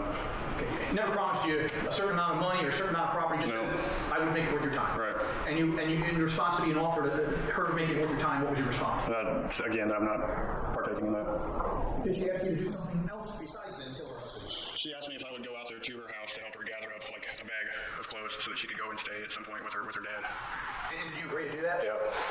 And knowing she had tried, or at least from her own words, she had tried to kill her husband once before, and now she's been asking you to help kill her. Why would you help her in this manner? I thought that was going to be a peaceful resolution. And did it turn out to be a peaceful resolution? That was not. Let's talk about the day this was going to happen. I think the earlier said it was June 8th, correct? Right. What was supposed to be your time? What were you going to do? I mean, tell us what your understanding of what you were supposed to do that day to help her get this peaceful understanding. She had asked me to come up there to the spa to meet her. I believe it was in the morning hours, 8, 9 o'clock, something like that.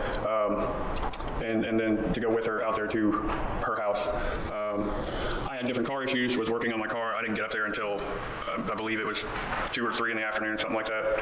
And so basically you're supposed to be up there in the morning, but you're running late because of your car. Correct. Now, during that morning time, she was calling you, texting you. What was she asking you? If I was going to be able to still make it to Columbia. And during some of these text messages, did you have some brief conversation through texting about drug use?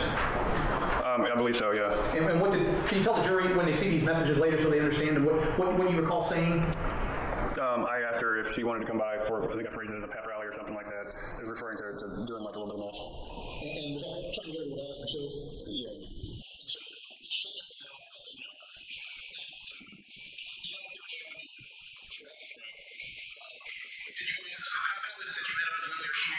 I pulled up and she came right out. I mean, you didn't walk her, she just shows up and runs out. Right. When she comes out, how's she dressed? Like black leggings and a hoodie on. And when you say the hoodie is on, is the head part of that actually obscuring her hair or is it down around her neck? Honestly, I don't remember being up, but That's okay. But that's what she was wearing? Yeah. Did she have anything in her hands that you recall? A bag, like a purse bag. And did you see this gun that you previously left behind with her? Not at that time, Okay. And would this gun fit inside that purse? For what I remember the purse, maybe. I don't pay much attention to women's purses, so I don't. But you didn't see a gun printing on her side? Or? No.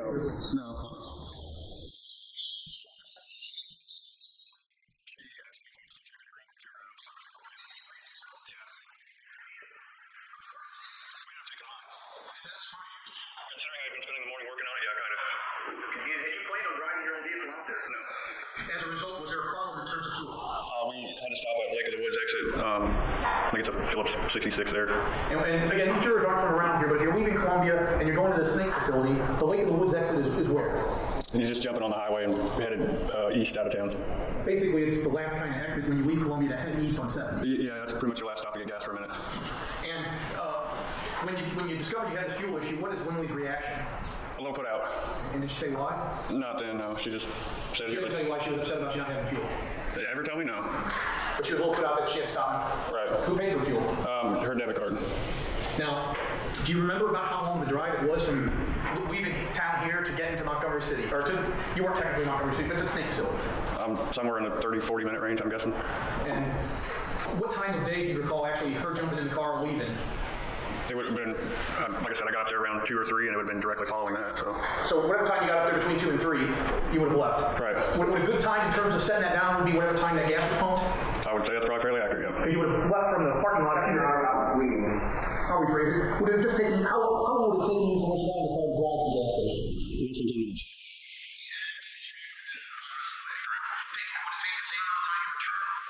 Stop at the gas station? Yes. And we're going to talk about what happened out there, but how long were you actually at the snake facility, do you think, from the moment you stopped the car to the moment when you drove off? A couple minutes. Now, on the way out there, what conversation are the two of you having? She had said that she was going to talk to him, get some of her stuff in order to stay there, like I said, at her dad's and stuff, and then from there, it would probably work out whatever future action she was going to do, whether she was going to get a restraining order or file for divorce or that kind of. And based on what she told you or asked of you, what was your intended role to be, so to speak? Just to make sure he didn't flip out, basically. And beyond that conversation, you guys have small talk again, catching up, that kind of thing? I'm sure we probably did, yeah. Was there any more conversation about murdering him? No. When you get there, can you describe the building you pull up to? It's a small grayish colored building off to the right hand side of the driveway. Just pretty nondescript. It looked like a little shop or something to me when you first pulled up to it, yeah. And when you pull up there, are there any other cars around that you recall? There was a reddish maroon colored Jeep, I believe. Were there any people when you first pulled up there? No. Tell us what happens when you pull up and the car actually stops. We got out, walk around to the front of the car, and just as we get to the front of the car, from my right side, basically, sort of behind me, she walks up to me, and I feel something in my hip, and I end up turning around and looking at it. It's the gun that I'd given her. Yeah, I'm not sure he brought that gun to the massage place the first time. I'm more inclined to believe he agreed to help her, brought the gun, then changed his mind about doing it. That would make more sense about how the gun was all of a sudden on his hip. I think it already was, and then he changed his mind and she said, fine, I'll do it. I think she went to his house to guilt trip him into doing it, but then by the time he actually got out there, he was like, never mind, and so then she just did it. That's what I believe. And I had to ask you, have you ever met this Ben before? Never. Okay. So let me stop you. You get out of the car, she gets out of the car, and as you're next to the car, she presses something against your back this area. Right. And you look down and you see what? I can see the handle of the gun.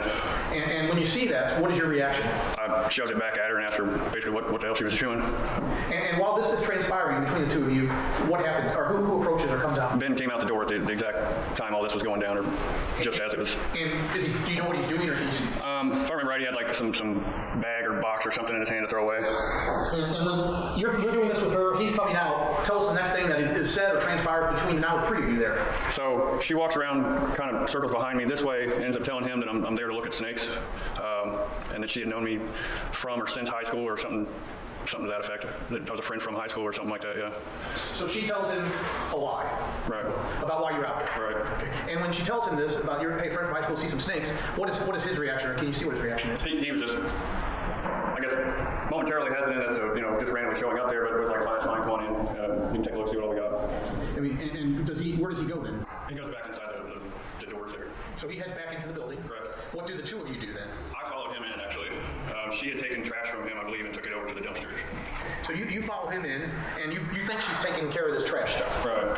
Tell us what happens after you get inside the building with Ben, and she's out there doing whatever. He goes over to a sink that's on the left-hand side of the walkway through there or something, washes his hands, turns, and then goes down the main walkway there, talking about all the different types of snakes they have. I don't know nothing about snakes, so. At the time that he's walking down through there, he gets towards basically the end of it there. She comes in the door, walks right on past past me. I'm figuring she's going to go down there and talk to her husband, let him know whatever's going on. Well, let me stop just make sure. He's now at the other, you've come to the building, he's now at the other, where you said it ended, the other end of the building. Yeah, it's just a long stretch down through there. Kind of like a long narrow hallway? Full of toads and snakes, yeah. Okay. And where are you at in relationship to that doorway and where he's at, that you can approximate? Just a couple steps in the door. So you're just still by the door? Yeah. And by the time he washes his hand and gets down to the end, you mentioned Lynlee is coming from where and going where? From outside, came in the door and walked right past me. And as she does this, does she say anything to you or Ben? No. Do you see anything in her hands? At that time, no. Well, let me ask you this, were you paying attention to her? I really wasn't. I was looking at a rack full of a lot of snakes. She goes by you and heads in the direction of Ben? Yeah. Okay, tell us what happens next. So like I said, I was looking at a whole lot of snakes, and then I heard a shot come out, which inside there was extremely loud, so I kind of ducked a little bit, and I looked down through there, and she was at the end of the corridor, whatever you want to call it, posed up like this with a gun. This part of the testimony is extremely believable. He seems terrified of the fact that there were so many snakes, and then, as he recalls the events, he physically reacts as if they were happening. He ducks when he said he did. He looks over like he would for the hallway, and then he even poses immediately how he would have seen her from the angle. This part of his testimony I truly believe. And so you hear one shot and react to that. Yeah. And then look down to where they're at. Right. And when you look down there, how is Ben positioned if you can see him? I couldn't see him at that point. Where he was at? Yeah, I actually couldn't see him. So he at least wasn't standing upright. Right. Okay. You could see her though? Right. And you said she was, if you could stand up and show how she was positioned. Something kind of like this. Okay. And then did you say you heard more shots? As I turned and went out the door, I thought 2 to 3 more, and then another 1 or 2 after I was outside. You weren't counting though, were you? I was not. But you heard, would it be fair to say, you heard several more after that initial shot? Right. But you turned and ran out the door? Correct. Where did you go? To my car. Did you leave? Not immediately. I pulled the door open, and I'm looking back up there to kind of see what's going on. There was a few seconds. She comes out the door. I'm still standing there. She runs around to the passenger side of the car and starts screaming at me to drive, basically. And when you see her coming out and headed to your car and telling you to drive, do you see anything in her hands on this occasion? Being 100% honest, no, I don't remember if it was in her hands or not. She gets in the car? Yeah. Why didn't you just leave her there? I was waiting to see if anybody else was, like, if he was coming out of there. She gets in the car and you drive? Right. Where do you go? Back to the spa in Columbia. And on the way back there, what is going on between you and Lynlee in the car on this occasion? She's I'm gonna call it freaking out. She was smoking cigarettes and kind of saying she was nauseous and different things to that effect. Drove back to Columbia though and stopped there at the spa and she jumps out. Well, let me stop you there for a second. So she's smoking cigarettes and acting nauseous in the car. Right. Did you see the gun in the car during the drive? No, not at that point. I didn't. And her, when you had occasion to look at her, did you notice any blood on her hands, body, clothing at all? No. Did you have any blood on your body, clothing at all? No. After she got out, was there any blood in the car? No. You said she got out and went into the spa. Right. What did you do? Probably a few seconds after, 10, 15 seconds afterwards, I don't know, a few minutes. I followed her in, and there was nobody in the front of the spa at all. I heard talking down their hallway, followed that, and they're in a room with I've tried to describe it a few different times. I don't know, it's a spa device of some sort that sprays water. I have no idea what it's called. But nobody's there when you get in there. Right. And so you walk back to where you hear these voices. Right. And when you get back there, who's back there? Ashley and Lynlee. And what are the two of them doing? Spraying water.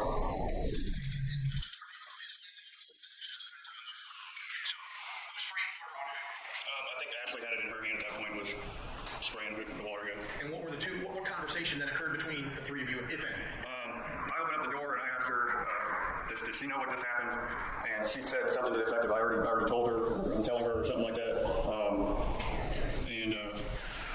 And so I told her I really didn't have anyone to talk to them ever again at this point, and I turned and I left. Well, actually, first, I guess, they asked me, would you take some of this? And they were referring to her pile of clothes on the ground. And that was whenever I told them, that I didn't ever need to talk to them again, and then I left. And so they wanted you to get rid of the clothing though on your way out. Correct. Okay, and you refused. Correct. Do you leave? Yeah. Get in your car? Yes. Tell the jury about what happens on the way home in your car. I get, I'm approximating it about halfway home, step my brakes, I don't remember if it was to go around somebody or whatever it was, and out from underneath the passenger seat slides the gun, my gun. And did that surprise you? Yeah. And why did it surprise you? I didn't recognize that it was my gun until that moment. And what did you do? I was freaking out a little bit Okay. Why is that? because it's my gun. And then you believed it had just been used to do what? To shoot somebody, yeah. Now, what ultimately did you do with that gun after you got back and you weren't driving? I put it in a case and put it back in the house. When you say a put it back in the house and put it in a case, whatever I took away. You said the case it came in? Yeah, Okay. my case. And when you got the gun, did the gun have any blood on it? No, not that I recognize, no. And if it had, would you clean it off, you think? Probably not. I don't know, probably. I don't know. I never seen any. That never came about, so. Yeah, but So the rest of this is just him talking about lying to the cops by admitting that he gave Lynlee the gun and then cross-examination. So we're going to move on to a small portion of Lynlee's testimony, the only amount I could find. my question is, do you think they're entitled to know who killed their dad? Eventually, as they get older, yes. I'm sorry? As they get older, yes. Brittany Bishop is a good friend of yours? Yes. April Shaw was in here? Yes. You got more friends than that, don't you, in this world? I have a couple of other close friends, but close friends, no, not really, honestly. Well, you have several close friends, correct? A few, yes. And do you agree with Brittany where she says the two of you can share anything with each other? Yes. But you didn't share this with her or any of those other people, did you? No. And you didn't ask them for help or their spouses or boyfriends for help in going out there that day, did you? No. In the world, your universe of people, to select to go out on this day to ask for a divorce was an ex-boyfriend who you had a toxic relationship with that you hadn't seen in 7 years. That's who you chose to help you go keep Ben calm, correct? Correct. Not to keep Ben calm, but yes, correct. Well, in case Ben got upset, he was there. That's why he was there, correct? Yes. You and Sam had your differences, did you not? Yes, Sam? quite a few, yes. Yeah, but Sam didn't kill his brother, did he? No. Sam was entitled to know who killed his brother, didn't he? Yes. And you never told Sam? No. And worse than that, you knew who the real killer was, and you told the police, not Michael Humphrey, but they ought to investigate Sam, correct? Yes. I mean, what kind of cold heart lies within you? Objection. Relevant and improper lawyer comment. I think it's sustained. Fair enough, you aren't supposed to do that as a prosecutor. But I don't believe her half-teary yes when she's talking about throwing Sam under the bus. It seems performative and fake to me. You were interviewed by law enforcement a number of times, correct? Yes. Matt Cook interviewed you? I don't know their names, Okay. but yes, I will, yes. But let's do it this way. You were interviewed by a bunch of cops, correct? Yes. I think Devin Faust said 6 days. 6 different times. Okay. Do you remember hearing that? I'm sorry, no, I don't remember him saying the number of days, but that's okay. Whatever you say. Well, I'm asking you. I don't remember the number of days, but yes, I was interviewed a lot by police. And on every one of those occasions, every one of those officers' job and goal was to find out who killed Ben. Yes. And it was their job and hope to bring that killer to justice, correct? Yes. And those guys were interested and involved in that pursuit, correct? Yes. And you lied to them every time. Yes. You never told them Michael. No. And not only did you lie to them, you misdirected them by telling them people like Sam Renick, correct? Yes. Now, these 12 jurors, there's 2 alternates. These 12 jurors, their job is hopefully to discover justice and find out who's responsible for this murder, correct? Yes. And to hold them responsible, correct? Yes.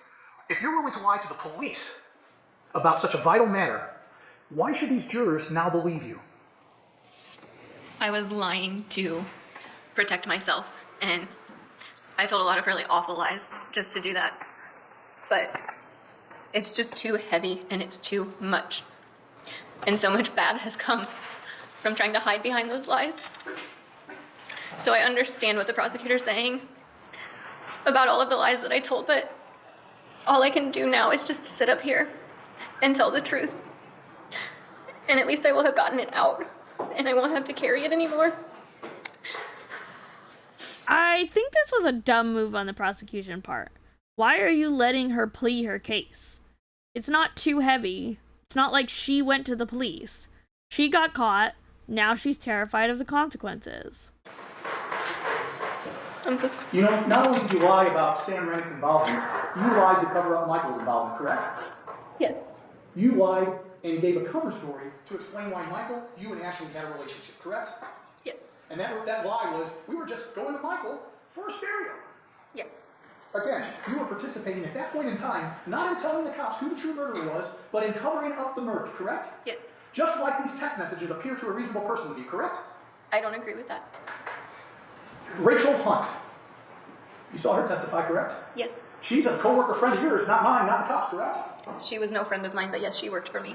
Well, she had a relationship with you, not the cops, not me, correct? Correct. And she told this jury that either that day or the day before, smoking a cigarette with you outside the spa, you told her you were going out to the snake facility with Michael to kill your husband. You remember that? Yes. Ashley Shaw told a story to this jury about her involvement, correct? Yes. And it involves a conspiracy to poison and murder your husband by poisoning and by shooting him. Correct? Yes. Michael Humphrey told the jury about how he learned about the poisoning and how he got involved and stood there and watched you murder your husband. Correct? Yes. And he's going to prison for the rest of his life on a second-degree murder charge. Correct? I believe so. I don't know. I'm sorry. Now, out of the four of you that were involved in this incident, who stood to gain financially from Ben's death? No one. What a bold-faced motherfucking lie. Look at her, too. All the emotion instantly gone. No one. As if Ben wasn't rich and that was the sole reason you didn't want to divorce him. In my opinion. Okay. Who had $1 million life insurance policy on their head? Ben? Okay. And who was the sole beneficiary of that life insurance policy should he be killed on June 8th of 2017? I believe me.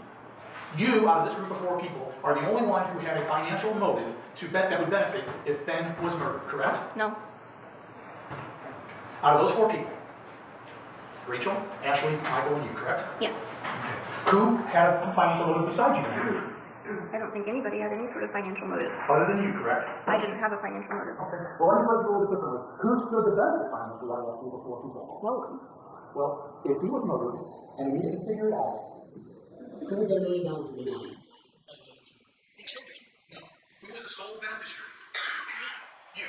Your children only got it if you were dead, correct? I think that's the terms of it. Okay, so again, let me ask the question. Listen very carefully. Out of these four people involved in this conspiracy, who is the only person in that group who had a financial benefit should Ben get murdered on June 8th, 2017? No one. Ben's life insurance, to my understanding, would go into the trust upon his death. That trust I am no part of that, so it would go on to Emilia. Okay. Were you in this trial? Yes, and that's exactly what the officer even said, Well, that Chuck was the trustee over the life insurance policy. Well, and did you hear the part where the officer said he was summarizing documents and didn't understand them because he's not a lawyer? Did you see that part? No. Oh, you didn't pay attention to that, did you? What about the part where Lindsay Kerber, you know Lindsay Kerber? Yes, I do. Did you pay attention when she testified? Yes. And she said she sat across from you on a table, in front of a table, and explained to you and Ben that if he were to die, you would benefit financially by receiving $1 million. Do you remember that part? Per the terms of the life insurance, No, but that no, is no. separate from the trust. I asked her if this was part of the trust or separate, and she said what? It was separate. It's separate until it's put into the trust. She also testified that we never put money into the trust, and I'm we not talking did. about trust. Lindsay, I'm talking about the life insurance. I realize that, but you're asking about Lindsay's knowledge of and involvement in the trust, and she clearly did not have full knowledge of what was in the trust. So she might not know if the life insurance was ever moved into the trust because that was not her job. This prosecutor is fucking it up so bad. By giving her chances to explain herself, it gives reasoning to the jury as to why she is saying no. If he would have let her answer no one 3 times, he could have used that in closing to prove the point that he is trying to prove now. That Lynlee says she isn't going to gain monetarily, but we heard from this other person, I don't remember her name, that Lynlee was told to her face she would benefit. I think that would have been much more effective than arguing with Lynlee and showing frustration with Lynlee, because she's a known manipulator who was charismatic enough to convince 3 other people to help her commit and cover up a murder. So the more she talks to the jury, the worse it's going to be, unless they can see through her. But she's pretty good at holding her ground here. Full knowledge of the life insurance. Yes. Okay, and she said the life insurance, upon Ben dying, $1 million went to you. That's what she testified to, correct? Yes. Okay, so if the jury is to believe Lynlee's interpretation of her trust her life insurance documents that she's an expert in and works at it on a daily basis, or if they believe her, they should believe you that you are the sole person in this conspiracy that stands to financially benefit. No, and there are lots of documents with the trust. That's not what I asked you. No, I'm not an expert on it, but yes, that is what those documents show. And so yes, Lindsay has, greatly more knowledge than I do about life insurance. And yes, I was listed along with the children on that life insurance. But would I have benefited from that? No. Well, maybe my last question to you will be this. When it comes to whether you're getting $1 million life insurance policy upon the murder of your husband, should this jury rely on a professional dealing with those documents that you said she probably knows a lot more about? Or should they rely on your interpretation as you stand trial for murder in first degree? I think they should look at everything. I'll live with that answer. Now we will look at the sentencing, the victim impact statement by Sam, and the judge's words towards Lynlee. Ms. Renick, you'll recall, what day did we try this? 12? I think it ended on the 10th, Your Honor. Is that when the verdict came in? Either the 9th or the 10th, Your Honor. Do you remember the date? Judge, I believe the guilty verdict came in on the 9th. No, I think it all came in on the 10th. On the 10th, yeah, I think, and then they did the punishment stage. Okay, so the jury came back on December 10th of last year, 2021, and found you guilty of murder in the second degree and armed criminal action. I'll note you appear here with your attorneys, and you recall all that happening on that date? Okay. They recommended a sentence of 13 years on count 1 and 3 years on count 2, as I recall. Okay. Now, a lot of people don't understand this, but I just want to make this clear on the record. Missouri law does not allow me to exceed the recommendation of the jury on punishment. Okay? I've gotten a bunch of letters going, give her way more than that. I can't do it. You can't do that under Missouri law. Okay, so I just want to make that clear. I know some people probably won't hear that, but I can't. Okay. Now, did you want to file a motion for, who's doing the talking here? Mr. Hesseman, did you want to file a motion for new trial? Okay, I didn't see one in case now. And you understand you're waiving then your right to appeal. Okay, is that correct, Ms. Renick? Okay, so there's no motion for new trial filed, and there's no appeal. Both of those are waived, correct? All right. I just wanted to leave that part in because the judge is sassy with his head movements. He said, "Don't blame me." Now I'm going to skip to what Ben's brother Sam has to say. Okay, Mr. Zellner. Could you please introduce yourself to the judge? Yes, I'm Samuel Renick. I'm brother Benjamin Renick. And are you the same Sam Renick that, well, you sat through the entire trial, did you not? Yes, sir. And you actually sat through the co-defendant's entire trial? Yes, sir. And you're the Sam Renick that literally tried to tell the police were responsible for this one, correct? Yes, sir. Are you prepared on the statement that you would like to use to the court? Look at him.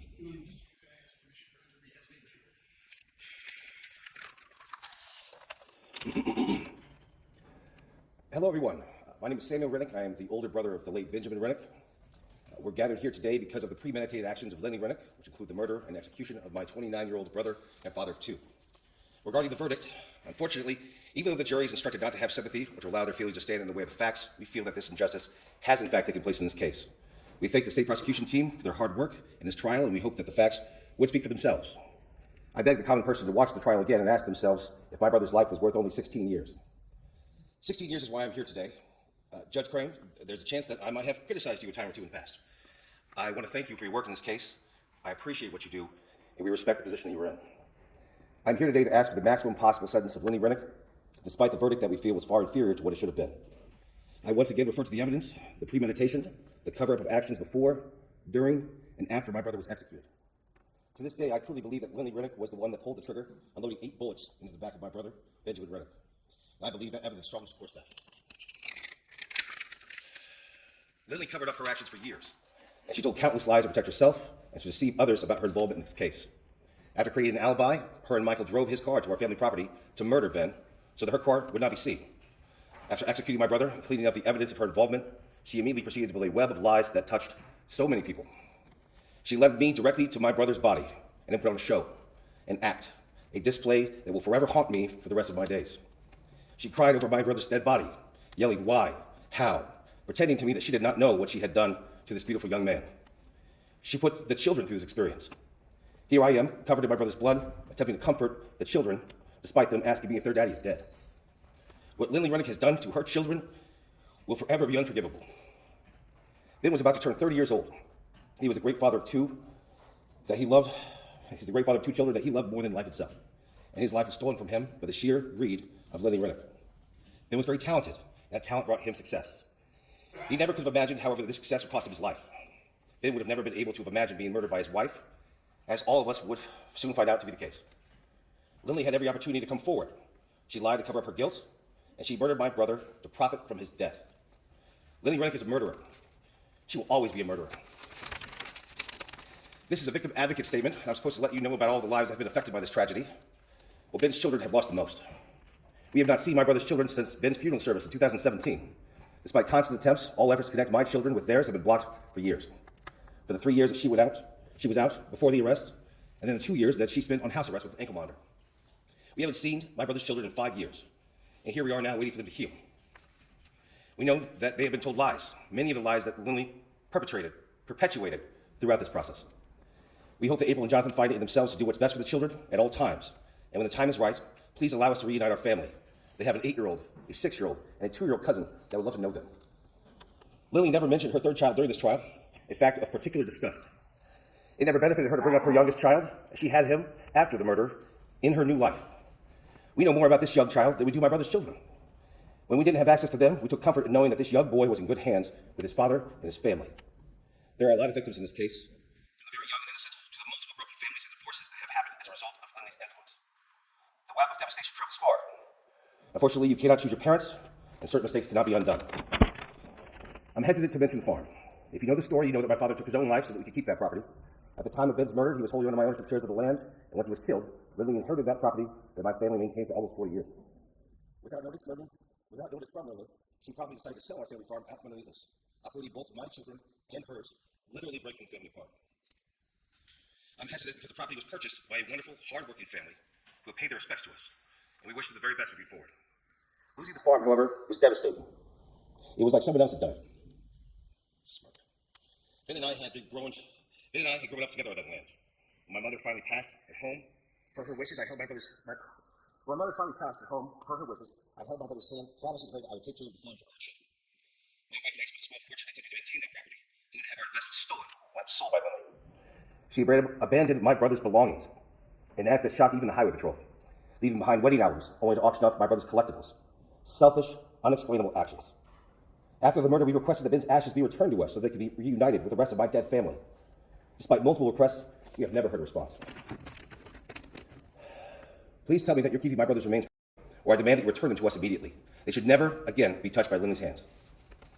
The waves of this tragedy travel far. My young brother was just getting started on a journey that was cut short by selfishness and greed. Please give my brother the justice he deserves and seek the maximum possible sentence for Lynlee Renick. I want to end by thanking all the people involved in this case, including Devin Faust, Nathaniel Nat Schaefer, our wonderful victim advocate, Melissa Cutting, our prosecution team, and Marshall Franks for making sure I didn't leave the pew. Thank you all for this opportunity, and God bless. May Benjamin Renick please rest in peace. His speech gave me chills, and I am devastated for him. I also believe she was unjustly sentenced by the jury. She should have gotten so many more years than she did. You got any questions? Yes, Your Honor. Mr. Renick, you didn't testify at the trial, is that correct? That's correct. Why not? I was hoping that the evidence would speak for itself. Okay, but you're able to give a lot to say today, right? Oh, yes. But not at the trial. If I could do it again, I would. Who sold the farm after the guy's hand? Lynlee Renick sold that farm. Who sold the farm? You know who sold the farm. Who sold the farm? Charles Stoll sold the farm on Lynlee Renick's behalf. No further questions, Your Honor. You got any redirect? All right, thank you so much. That's so disgusting. You don't need to do that. You didn't need to do that, defense attorney. The case is already over. That's just picking on someone who's clearly traumatized by the murder of their brother and regrets not testifying. Shame on you. That's just nasty. Let's argue punishment. What do you want me to do? Judge, as you said at the beginning, your hands are tied by what the jury's recommendations are. However, you do have the opportunity to run these sentences consecutively. And as you remember, you heard State's closing arguments at both the guilty penalty phase. I won't repeat those reasons for asking for consecutive sentences here. I do note, though, that in one of those closing arguments, I talked about punching water and ripple effects. And I know that you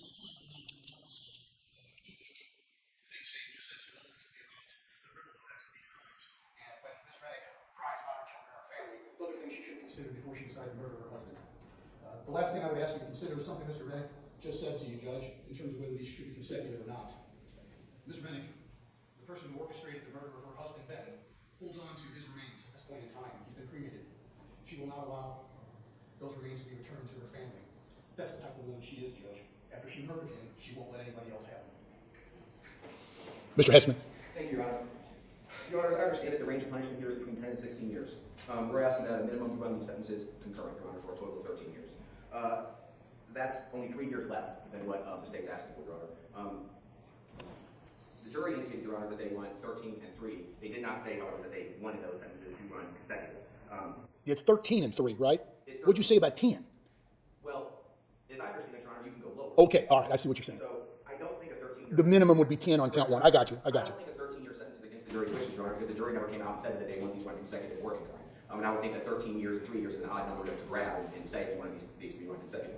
Your Honor, there are mitigating circumstances in this case, and I think the biggest mitigating circumstance is that the jury, by their verdict, rejected what Sam said and rejected what the state just said. The jury, by finding murder in the second degree, rejected the fact that this was a premeditated murder. Murder in the second degree is not premeditated murder. That's murder in the first degree. So everything the prosecutor just said was not found to be true by the jury.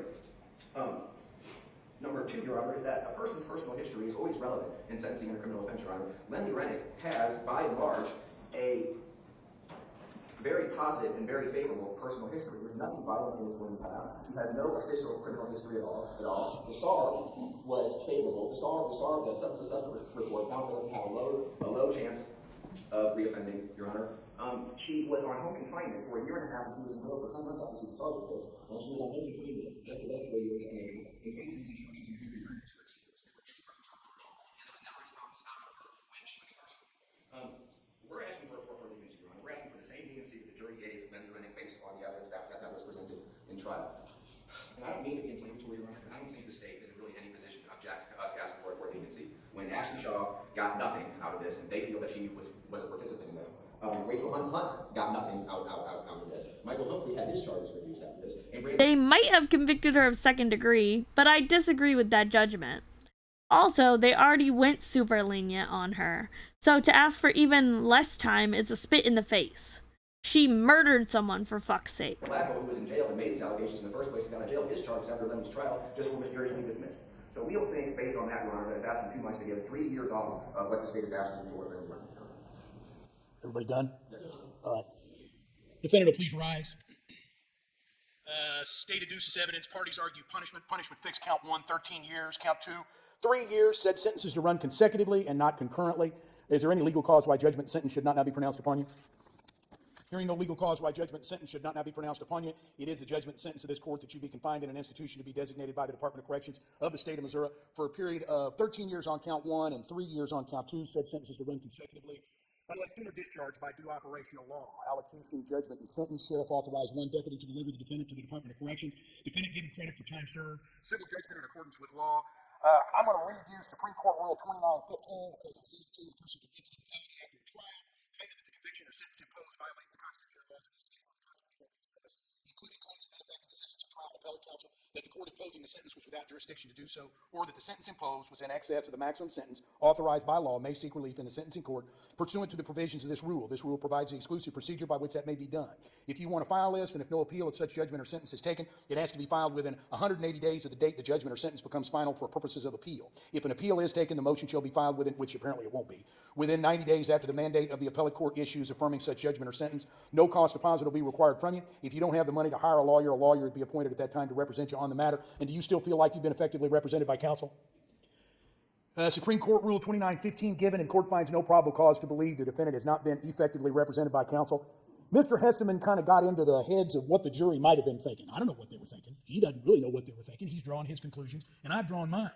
Somehow they got confused. In my view, taking you out of the equation, his brother would still be alive. I don't understand how you're going up there.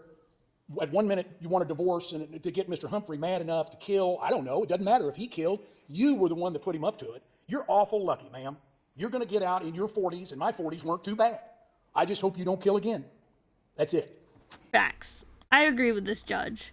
In my opinion, the jury got it wrong, but to be fair, the prosecution wasn't great, the defense was aggressive, and the leniency on the other suspects in this case might have heavily influenced the jury. I'm not sure since they've never spoken out, but I will say they done fucked up. Not as bad as some other juries, but shit, this is unjust at its core. Like and subscribe for more true crime content. Thanks and have a wonderful day.